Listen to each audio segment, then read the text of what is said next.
the fastest way to lose your center is to try being like somebody else. I was reminded of this morning. I sat down to meditate and was running my energy and going through the various energy tools like I teach in my duality program. And it felt really good. This is actually something that I rarely do anymore.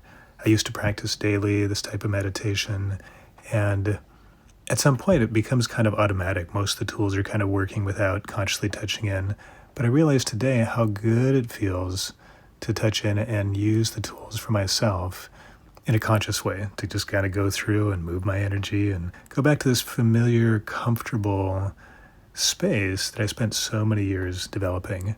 And I also realized that, one of the reasons that I got away from this daily practice, other than feeling like I didn't need it as much, was that I met my wife Hisami, and I saw that, she's able to maintain this beautiful, kind of natural, intuitive, tuned-in state without these tools. And so I had noticed, this practice that I'm familiar with and that I teach isn't strictly necessary to get to the place that I want to go, right? Because I've got an example of somebody else that I'm with every day that doesn't use these tools and is experiencing a beautiful, tuned-in awareness all the time. And so I thought, I'm going to just kind of see if I can match her or be like her and kind of get into that space from a different direction. This is how I work. I kind of adapt things. I try things on. Sometimes I'll try on different belief systems for a while just to try to see how the other people are thinking and get some insights into that. And so this is very natural for me. And I think we all do this to some extent. We try to emulate or be like people that we admire, and we can learn from that. It's great. But over time, it's really important to come back to who we are and remember that we're not the people that we admire, and that's okay, and that we have our own strengths and abilities.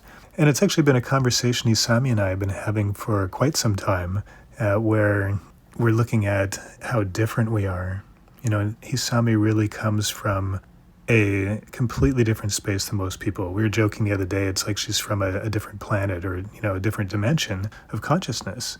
And she's kind of like an emissary here, learning about people like me who are kind of more analytical and material-minded, and she's learning about that. And I'm very different. I'm very material-minded by nature, and obviously through my practice, my teaching over the years, and through meeting Hisami, I'm very interested in moving up in consciousness and experiencing a different, more peaceful state, not just being stuck in my highly active and, excited material mind, my analytical mind.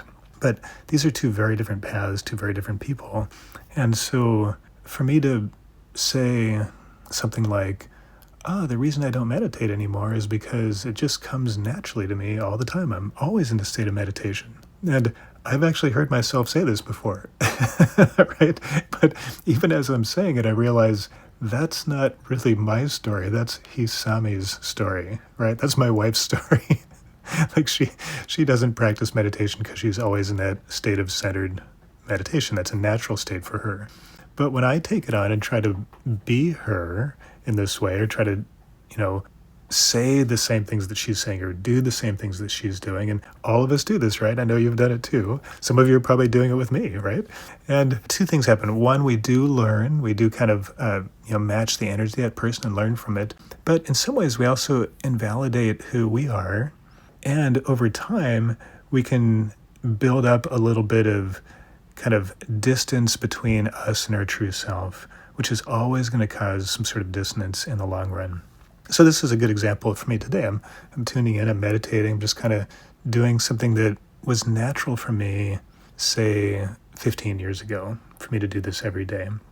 And I was reminded that even though our old practices may feel like they're not strictly necessary anymore, there's new ways that we learn to get those same things. It doesn't mean our old practices aren't valuable, right? And of course I can see this in other people. I see so many people benefiting from the energy tools that I teach and share. But it's true for me personally too. Any old, really comfortable system that you've spent a lot of time with is okay to continue. You don't have to put it down when you pick up something new.